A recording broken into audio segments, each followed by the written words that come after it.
ভুলে যাচ্ছ অল্প অল্প, আমি মরছি রোজকার অভ্যেসে।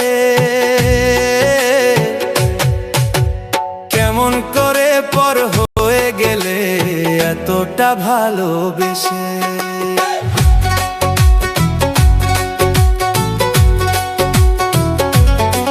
আগে তো খবর নিতে প্রতি পলে, ছিলে না তো এমন আগে। এখন কেন বিষাদ জমে আমাদের এই অনুরাগে? ব্যস্ততা কি শুধুই বাহানা, নাকি মন ভরেছে অন্য কারো মায়ায়? আমি আজও দাঁড়িয়ে আছি তোমার ফেলে যাওয়া ছায়ায়।